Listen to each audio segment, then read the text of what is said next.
Alex T. Duffy was born almost a century ago on January 7, 1900. He was delivered the son of Stuart and Anna O'Neill Duffy at the family home on what is now Duffy Street. He was the youngest of 6 children.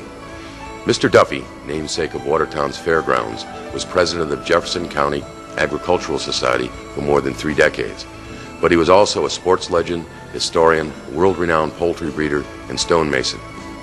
Mr. Duffy spent several decades sharing his life experiences and observations with Northern New Yorkers, from talks with elementary school children and college students to discussions with senior citizens several years his junior. On his 90th birthday, Alex remarked, "You name it, I've seen it." His memories of old Watertown were always at the forefront. His rich life and vivid memories provide us with an opportunity to share an evening with Mr. Watertown.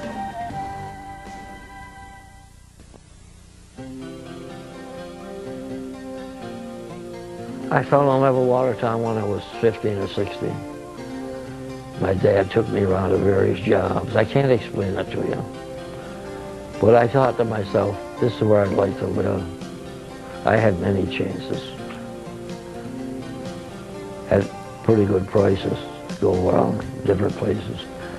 And Decoration Day was a big day. Going with my father as a real youngster and mother that took me. I was a baby, a family of 6. Going with them to the cemetery on Arthur Street to put flowers on our family's grave. And I did that all the rest of my life. I was 16 and I had 2 friends by the name of McDermott, Harry and Jack. And they were paper boys. And they came over one night to have supper with us. And I had been approached on that, but everything I did through my mother's guidance. There were no ifs or ands. And Harry McDermott said, "Miss Duffy, Allie could make a lot of money." He said, "We go in all the saloons and you can sell them. And they give you more than the cost of paper." Well, Mother said, "Charles, if that's what you want, that's your business. My boy's not going in the saloons." And I thought she was being very harsh. So my dad and a man who ran the saloon for the Crystal Lunch in the Belvedere Saloon, very famous saloon in Watertown. And that building was there since 1848, by the way. And Mike Devine ran it, and he went out of business when Prohibition came. Mike was along in years, and he'd been a very popular man. And he said to my dad, "Why don't you let Alex so popular kid?" My father said, "My wife objects to it." Well, Mike said, "Couldn't we pull a game on her?" My father said, "I'm not sure of that." So I could tell papers around town as long as I didn't go in saloons. And they fixed it up. My dad was alderman of Watertown, knew all the saloons in Watertown, knew everything in Watertown, and talked it over with his friends. And they said, "Well, just tell him to come to the front door and rap on the door and say, 'Mr. Duffy's kid's here with papers.' And don't tell his mother about it at all." Well, they didn't tell me about it. Mother wouldn't have let me do it, I know that. So I peddled papers a couple of years before she knew about it. And she was death on saloons. She didn't like a lot of the older people were. And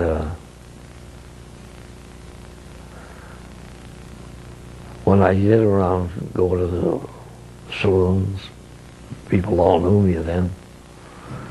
And I did a hell of a business selling papers. made a lot more friends. Mr. Devine, he said, "Don't you ever forget, young man, I got you a job." I said, "I want Mr. Devine." I said, Mother's angry at you." He said, "Oh, I know, Anna.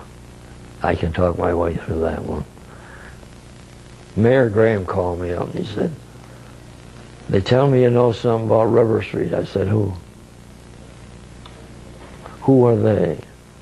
We said, "A lot of people."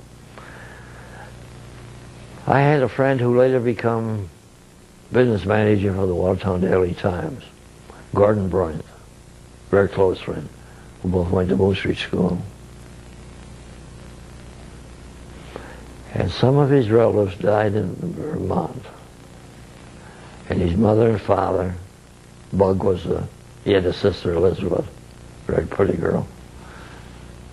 And they, of course, decided in those days you were things like that, you went to your people's in distress. And he come down, asked Mother if she would let me take over his paper setup. And Mother said, "Well, I knew Mother, I could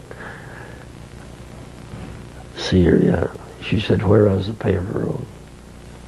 We said, "Down Court Street and down River Street." "No, Gordon," she said, "he won't be on River Street." And went to my dad. And my dad said, "Well, that's a part of the ship my wife was running. Maybe we can come up with some idea." I would rap on the door when I went up to the place and just say, "Stuart Duffy's boys here." And then you'd hear the man inside say, "Anybody want Times or Standard? Paper boys out here now, Stuart's kid." And I sold more papers than any of them because my dad was well known. And Mother never knew about that for some years later. We never told her. There were 40 saloons: Court, Arsenal, Paddock, Franklin, North Side. A friendly saloon, not big, massive thing. And they all did a business. And we had a lot of famous saloons by well-known Watertown people. Many of them still operated. Well, they operated with the real stuff under the cover. And but several of them stayed in business. A lot of them were arrested. And I saw my friends, I'll take 3 of them, awful nice guys, started drinking. They used to kid me I'd go in the saloon with them when I was 17. I never read a saloon up to then. And drink buttermilk. And they'd say, "Go down by the red bar, will you please?" But we had some great dining rooms in Watertown. Would have had an excellent dining room. The Luray Hotel had one. That's Luray Hotel's over on next to Mohegan there. And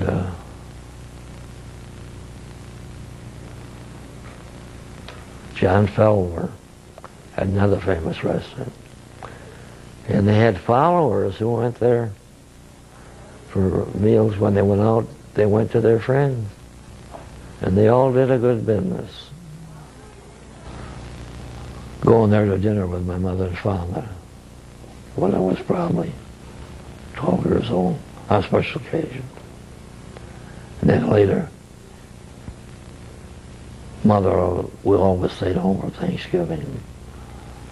But on certain nights, I'm saying we because I was the last one at home, the family.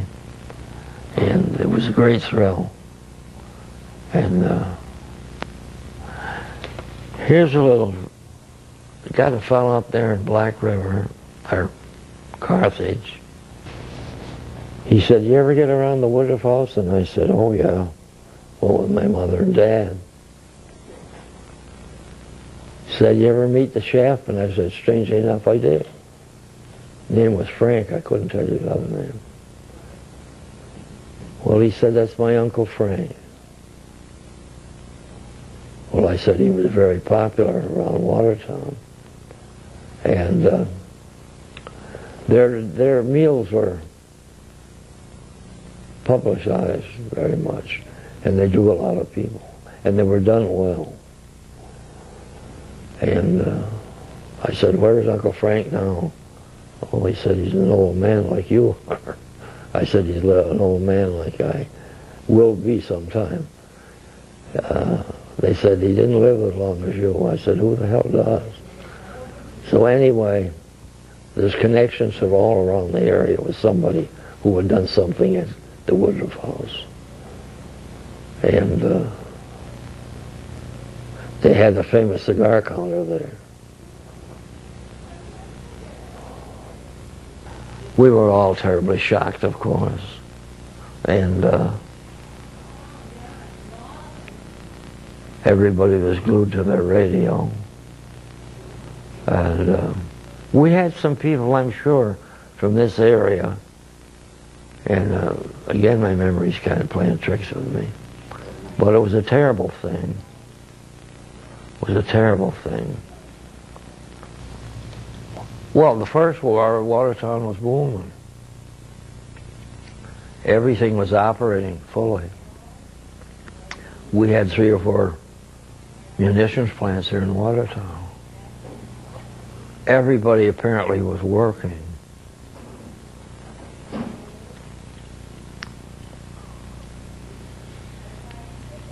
Another terrible thing. April of 1917. There were 100 paper mills or so, not quite 100, between here and Potsdam. Paper-making capital of the world. Everything was booming. All of a sudden, the union called for a strike. The union's been a powerful thing all its years. In some places they've done well, other places they've ruined what they... And I had to carry a union card all my life. The call went out for a general strike. And, which happened, the paper mills from Dexter to Potsdam, some 40, was a hell of an industry. Called for strike, the union, and they tied everything up. They brought in strike breakers from all over the country. It was terrible times, fights, and they were in session all summer until October, meeting once a week or so. So a general strike was called. The money they talked about in those days wasn't like the sums we have nowadays. And they had battles. Strikebreakers always bring in trouble. And there was fights all the whole length of the water along that is from Potsdam to Dexter. And they had several meetings, probably once or twice a week. Couldn't get together. And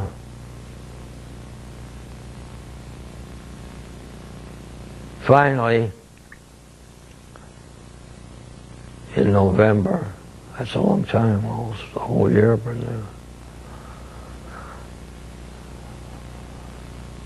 they talked it over, the union and the Paper Mill Association.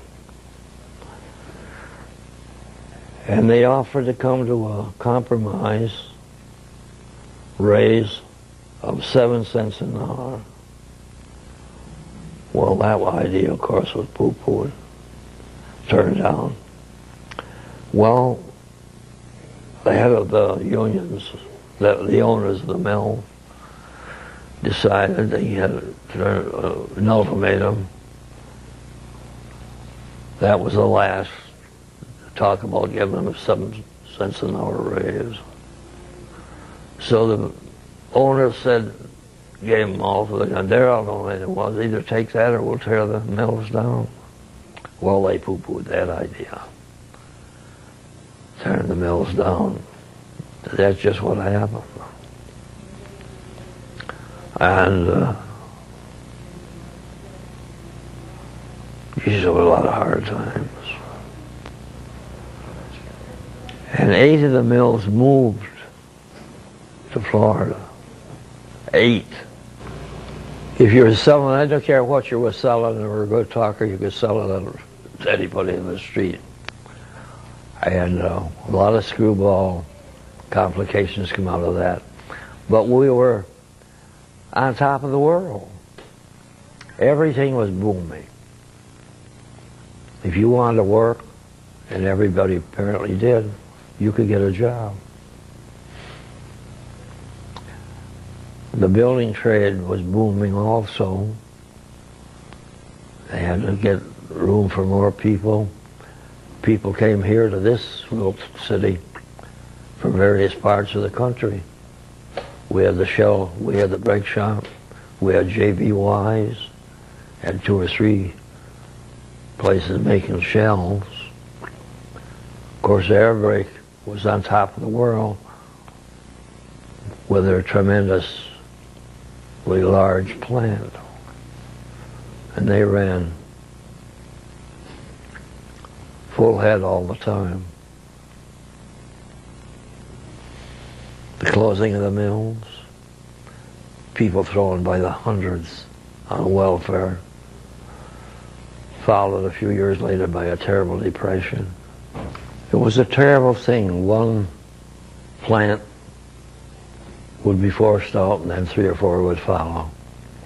Not only here, but all over the world, all over the United States. It was really a terrible thing, and caused a lot of bad times, caused a lot of trouble in families, caused a lot of divorces.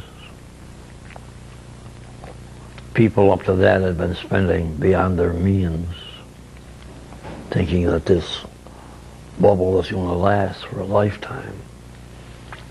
And things got terrible.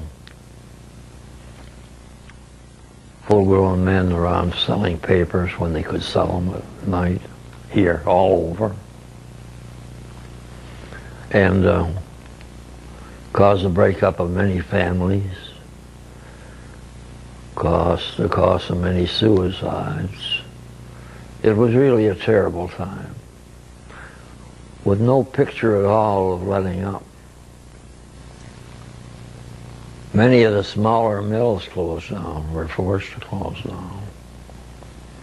And there were many suicides. And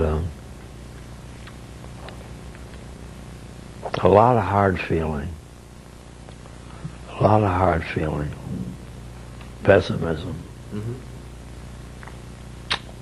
And finally, there was a little break in the picture after a long, hard time. And we pulled out of it. Some of those people never got straightened around, lost their homes. The government had certain, the ABA and things like that. And gradually, not overnight, but things started to pick up. And it was a sign of hope then after a while. It lasted a long time. I can't tell you how many, now I can't tell you how many actual years. But a terrible situation, not only here, but all over the world. In the 1930s, Alex took part in the WPA and was involved in construction of the stone pillars at the Park Circle and those along the southern rim of Thompson Park. He recalled making 30 cents an hour at that time. We had 11 theaters. Some of them had movies. The Palace Theater, which first was a Wonderland, that was really done, just a moving picture show, but a good one. Pappy Annikas ran that. And then they had acts between the plays on some of them, not all of them. Right. And that proved quite popular. Then they had dish night. You draw a ticket, you won some kind of a dish. That was very popular at night. Or a grocery night. Things varied what the prizes were. But there was the Lyric in the Square and the Palace. Avon was up on Arsenal Street. That cost, when that was built, it cost $200 and some thousand. And it was built after the plans from a famous theater in New York City. And that, from the start, took on. Always got crowds. Of course, they always do. Most outstanding people in the country played at our old city opera house. And it was very popular. We had all the famous actors. The Barrymores were here. John McCormick, the great Irish tenor. Oh gosh, precious, there was so many famous people. And they would have also, or the old hotel there, opera house, would be packed to the rafters. My dad was connected with a Irish, what the hell was the Irish lodge, the Hibernians. It was a very popular outfit. And we always, I remember, we sat right back of the man leading the orchestra in the pit, or the back of the pit a little. And it would be packed. And they brought all the famous, not brought many, they brought many of the famous actresses and actors, the Barrymores, all people like that. And they all do well. I had great respect for Roosevelt. I think he went in at a terrible time. I know he went in at a terrible time. And the people had faith in FDR. And he pulled us through it. No question about that. Some of his ideas sounded very radical. But in cases like that, you had to have something radical. But the draft was, you didn't have a chance if you were in the draft. And again, it hurt many families, broke up many families. They smoothed it out later. I was in Utica the night the war was ended. When they put on they had parades out and bands, so the world's going to start living again. But that caused that war caused a lot of ill feelings towards many people. Some of them never got over it. If you had a family, you damn sure had headaches. My father-in-law built it. My father-in-law and Jim Wise were very close friends. My dad got most of Jim Wise's building on a friendship basis. He was an excellent builder. And why the hell they tore it? All they wanted the largest corner. I knew that. Beautiful building, too. It was a very nice building. Every kind of stores you could mention. Every kind of stores you could mention. They apparently all did well. because they always come back. There were 5 or 6 shoe stores. That's hard to realize. There were clothing stores. There were jewelry stores, even grocery stores. Stores were full. Sales were excellent. And a rebirth, you might say, of the business life of Watertown. And on the corner, the American corner, which is the corner of Court and the Square, Moore Company preceded the Woolworths. And Woolworths was quite a well-known concern. They were popular natives of Watertown. And they acquired quite a few ladies and quite a few men, too. That's where Charlie got the idea of a 5 and 10 cent counter, which he put in, and which here in Watertown took off very quickly. And he built one in Utica, which didn't take on at all first. Later on it caught on. Well, then all around the country, Woolworth stores started coming up. I met Mr. Woolworth.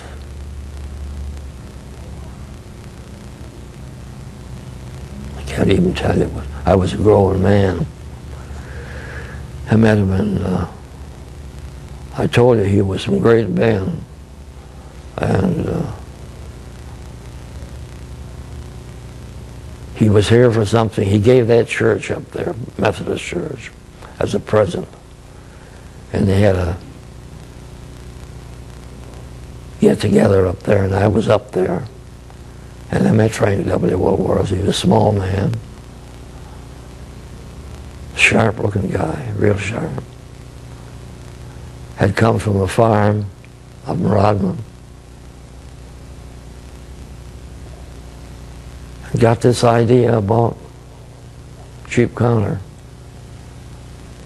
And it went over here. He told Mr. Moore, W.H. Moore, who owned the store. He told him about the idea. And Mr. Moore gave him permission to have a counter, 5, 10, 25 cents. Charlie would furnish the cost of the building of a counter, and Charlie would pay for all the supplies that he brought in. And it worked out very nicely, a success. But then they expanded to other places other than Utica, and this thing took over with a bang. As a stonemason, Alex helped add a 140-room annex to the Hotel Woodruff. He worked on scores of buildings throughout his career and was honored by St. Lawrence University in 1987 when he received a North Country citation for helping shape the character of the North Country. Did nothing for Watertown. They had masters of ballyhoo, and they tore down and got rid of a lot of buildings that was sad. They sold a beautiful job. They didn't get any backers. It was all fantasy. They had talked about visions of this stuff, and then they couldn't produce. They sold people ideas in that urban renewal, beautiful, fancy dreams. And it never really come to a down-to-earth thing. I think it maybe had done the city more bad, more real, than it did good.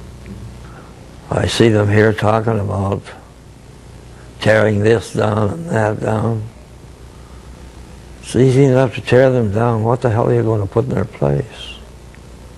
Those that are in good shape. My father-in-law was telling him about when they built the Emsall building. And it was quite a novel building for this part of the country. People used to come there to see it. And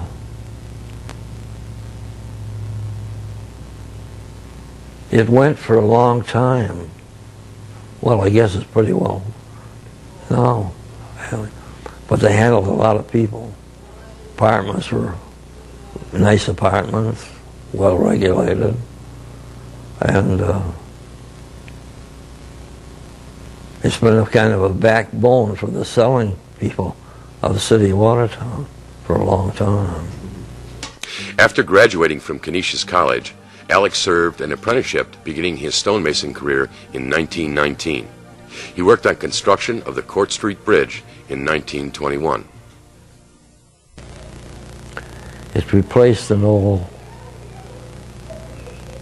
bridge on iron girders. A usable thing, but not a very desirable. But it did the service for the North Country for many years, 40 years or better. It was a big deal.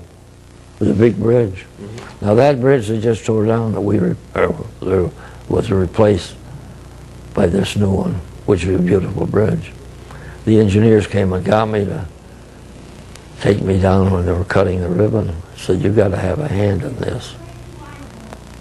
I operated that county fair for years, and sometimes I lost. I was with them 33 years. I took over. The old man, Mr. Bert Johnson, been there for 22 years. Very fine old man, farmer from Calcium. And Mr. Johnston, he's opening talk, said, "Gentlemen, I'm leaving the fair." He said, "I'm well up in my 70s. And the way we're operating," he said, "bothers me terribly." And he said, "I have, according to our ground rules, Constitution, I have the choice of selecting the first manager, the next manager to me." Bert had been there a number of years. So I said, I'll take it over. I don't want to see the fair fall. So he said at the meeting, he said, "I have the choice, as you people know, of naming my successor." And he said, "I'm naming an old friend of all of ours, Alec Duffy." But I said, "I'll tell you what I'm doing. I'm going to clean house." So I said, "Tomorrow, I'll go in and notify these places that you decide you do business with, and tell them that they're not doing business for you anymore, that I'm the man to see." And I finally got it straightened around.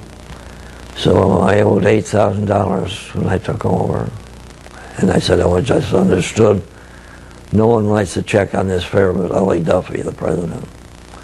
And there was a lot of hard feeling by some of the guys. There were cliques, you know. And so I told Mr. Johnson I had much respect for Bert. And I said, "I'm not going to be given much respect by some of your men." He said, "I knew that." He said, "They never even respected me." Me? I said, "Phil, we're in difficulties up here." And I told him the story. Well, he said, "We got one of the best fairs in the country here. I don't know whether to take your job or not." His name is Reithofer, Pat Reithofer. And well known all over the United States. And I said, "Well, I'm coming down to Albany. I want to talk to him." He said, "I'll set up an engagement with you. We'll take you out to dinner with Pat." He said, "I'll come up. When are you available?" And I said, "Well, you want to come up tomorrow? I take you away from your fair." "Oh," he said, I'll come up." So he came up with a very fine carnival, a big one. And now he said, "Remember, I didn't guarantee you anything, but I'll do the best I can for you." So, geez, we had an excellent fair. I ballyhooed it through the North Country. So when it come time to do the paying after the thing was all wound up, Well, he said, I didn't do anything I'm too proud of for you, but I think you'll feel better. He said, I'm giving you $65,000. Well, I said I wasn't sitting down pat, I'd fall. And he came up here himself, and everything went according to order. He's been with us down there for 50 years. So we wound up, as I told you, with quite a lot of money at hand. I paid every nickel of every bill we owed. From then on, the fair's been in good shape after I took over from Mr. Johnson. I knew all the fairmen through my judging poultry around the state. And you don't know how long I've been with exhibition poultry. I started at 13 under a famous lawyer from Watertown by the name of Harry Lamon. And Mr. Lamon took an interest in me. He was a very smart man. And was with the United States government under 2 administrations. So he said to my dad, do you mind if I make your son a poultryman? My dad said no. He's talked about it. He saw some chickens at the fair, ones that I have pictures of at home. And he said he's never stopped talking about them, big oriental birds, cochins. So I got in touch with a lot of people through Mr. Lamon who benefited my fair and myself. I proved myself a good, friendly person with all the fairs I was connected with. It's quite an art to judge poultry. They've got 106 breeds of poultry. My birds won grand champions in Chicago, in Boston. And then I was hired to manage the great Madison Square Garden show. The World Series of Poultry. Disaster struck in March 1972 when dogs broke into Mr. Duffy's poultry yard and killed 60 prize cochins, which were the products of 59 years of careful breeding. Championship winners and the entire special breed of the brown cochin, the only cochins of that type in the world, were killed. He never resumed poultry breeding again. Alex was inducted into the Poultry Hall of Fame in 1980. I was running a job up on, I forget the name of the people. The lady came out and said, Mr. Duffy, your office has been trying to get a hold of you. So I went in and the office said, what do you think of the news? I said, what news is that? I said, they just shot Kennedy. Shocked everybody. It really did. Everybody was shocked. The frightening thing, a very frightening thing. And everything in Watertown closed down. I remember it was hell. I lived outside on Duffy Road. Plows were they did an excellent job plowing us. But you were scared stiff. Something happened that you couldn't get in or out. It's a frightening effect to you. And then thank God we had some times when we stacked food ahead and mothers believed in that. And we got through it real, but it was one that whoever was around not going to ever forget. When efforts were launched in 1983 to bring professional baseball back to Watertown, Mr. Duffy was one of the leaders of the drive to successfully accomplish this. We had 3 closed teams, Oswego, Syracuse, and Rochester. And the league ran 3 years, and you had to travel by train, which was rather costly when you're carting a athletic club around the country. So anyway, they folded after 3 years. They were quite well attended. And then another team from Watertown took over, and they lasted 3 years. And then I paced them right up through till the time I took them down to the fairground, walked around with them. I said, I'm ashamed to have you see this fairground. It was in bad state of repair. The grandstand was leaking, like I said. They'd had some kind of entertainment on the grounds. And then we had a snow to cover it partially. They hadn't had a chance to clean it up. It looked like a dump. So we walked all over.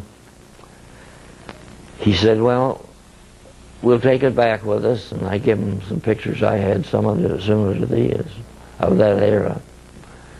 So called up a day later, and he said, we're going to take the grounds. And I said, no, it'll be a Class D league, and I can't tell you about your attendance. It's good and bad on all Class D areas. And I said, right off the bat, you'll get a hell of a crowd here. The first ball game league, we filled the grandstand. We filled the whole area down there. And I said to the owners, I said, no, don't believe this is going to be all the time, because it isn't. And, well, they said, we'll take it. We're taking your word for it also. And we had a bunch of Class D players, nice young men, but a Class D ball club. Mm-hmm.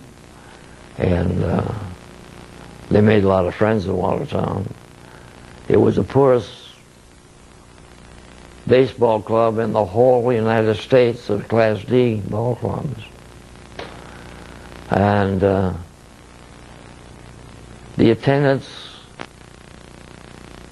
for the first year here was over 100,000. It was packed every night. And I told Farrell, I said, don't expect this all the time, because I had run teams here for years. And he said, well, it's a good chance. It got off to a nice start. And it held on. In the second season, they were a little better ball club, but fill them in as they usually do with a club like this. You have a few good nights occasionally, and then you're back down to the low bracket. Pittsburgh stayed here, I don't know, 6, 7 years. Yeah. And I got to know the team real well. So it hung in there. I wondered how long this club would last. So one night this year down there, they were up in second or third place. They drew 300 people. Started in 98 with a Watertown team. And then in 1900, Jim Wise, later mayor, fine businessman, he took over the management. And by 1900, they had a good team. They had a lot of people applying for jobs. They were playing some outside big teams, and there weren't that many big teams. I mean, it wasn't like the National Football League today. That didn't happen in 1920. And some of the most famous football players in the world came here looking for jobs. Who was that? Bob Warner, people of that type. A lot of the other names get away from me, but they were famous men. My dad was connected with the Red and Black board. He wasn't a player.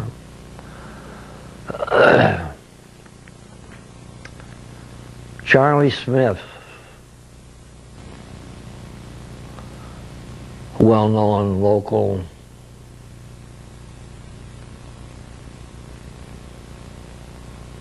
worked in the brake shop, worked in Bagley and Sewell, about 6'2", probably 2 1/4.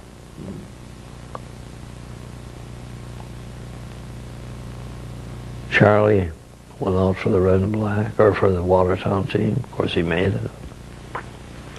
And Harry Lamon had gone to, well, anyway, he'd gone to college somewhere in the Middle South.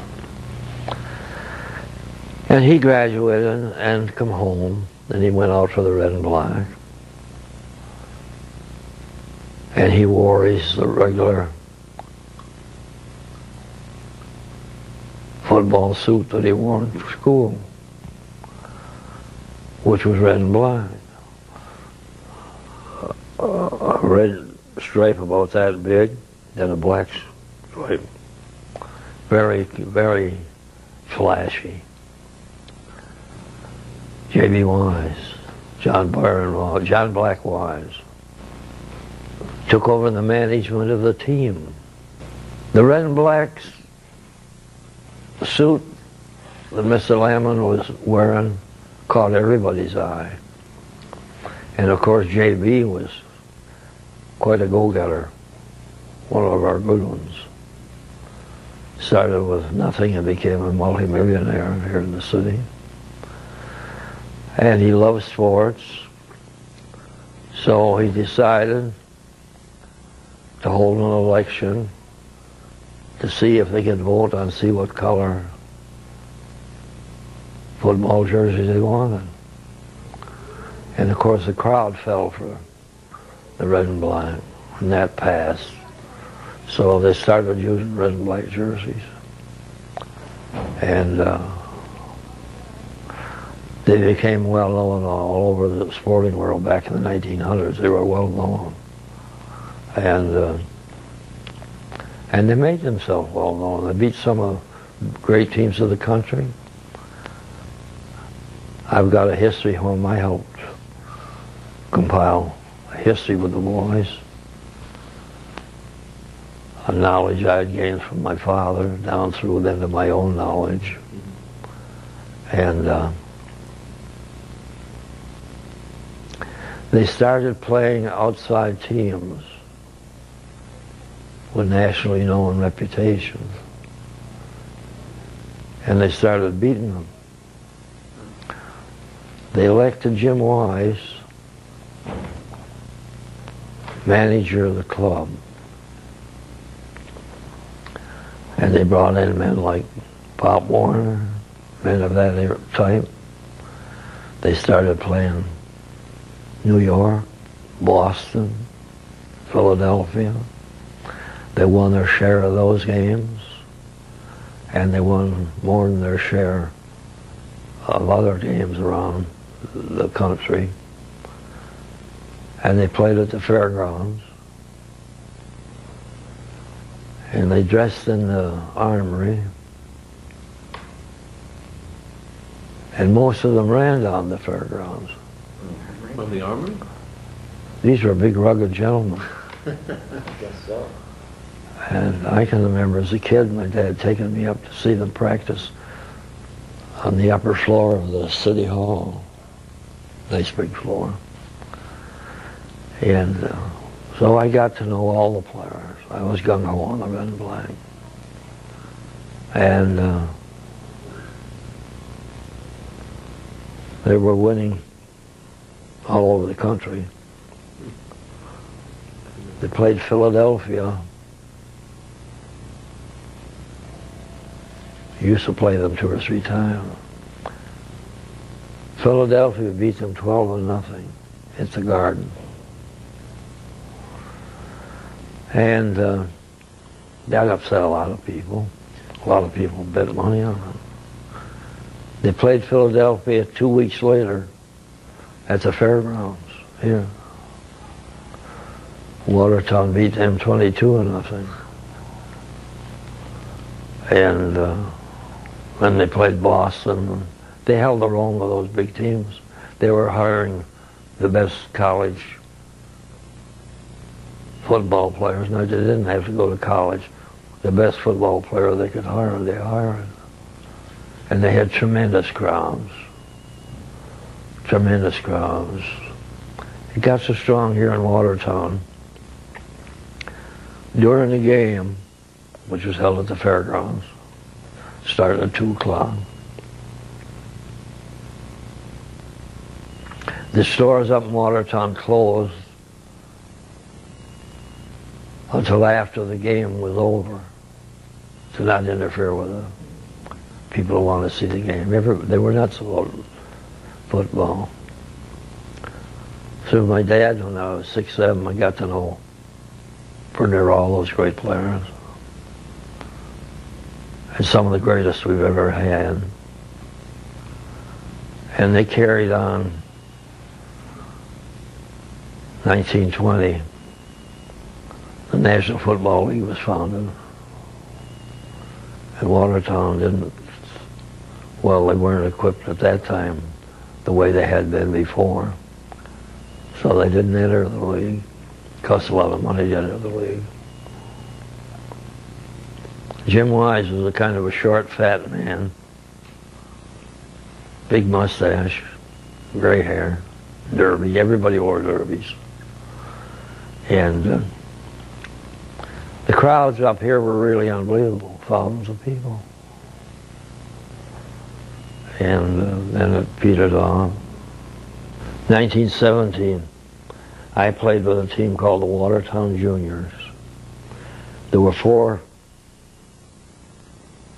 minor league clubs at Watertown. Watertown Juniors, Northsiders, Sacred Heart, and Upper Washington Street. And they were all amateur players, but they played football well. They played around robins. The Watertown Juniors proved to be the better of the crowd. 1917,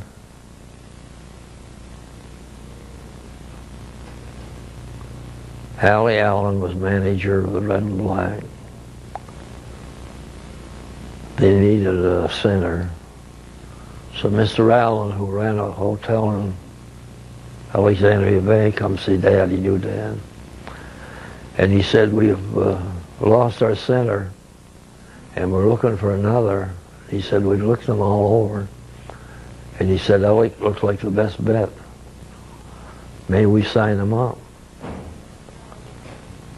Oh, Mother was greatly opposed to that. She said, you can find more ways to get our baby killed. And he said, you know what, kill him. He said, I watch him play. So I joined the Red and Black in 17. And I stayed till about 35. Fascinating. And I was captain all those years. Mr. Duffy was named Mr. Red and Black for his knowledge of the team and because he was instrumental in having the team recognized at the Professional Football Hall of Fame in Canton, Ohio. He was also a valuable source of information used in displays at the Red and Black Hall of Fame established in 1989 at the Salmon Run Mall. I'm very proud of the fact that, my God, I had a lot of friends all over the country. But I kind of fell in love with the old town. The town I grew up in, you would have loved. Alex Duffy died on August 31st, 1999. He was perhaps the greatest repository of historical information that Watertown ever had. As a tribute to Alex, an individual known only as the Wordsmith submitted a poem to the then mayor, Jeff Graham. It is a touching tribute to the man known as Mr. Watertown. The Man Not There by the Wordsmith. In Carthage there's an empty chair, diminished by the man not there, once looked at often and with pride, its occupant no longer inside. Mr. Watertown was a name for one whose stride through life is sadly done. He leaves us here to live and see his reputation, legacy. The 20th century, 3 months shy, were witnessed all by Alex Nye. In fullness of his years he honed, brick by brick and stone by stone, structures that hold time at bay in silent tribute to the skills of the day. But echoes linger to filter down, full of names from Watertown, and round the country ringing loud the names that Alex carried proud. Our forebears seemed he knew them all, and one by one he'd sure recall. The Duffy Fairground shall through time bear witness to the man whose mind and gentle manner gave us pause to think of the man for whom no cause was worth departing his surround. We bid farewell, Mr. Watertown. In Carthage, there's an empty chair.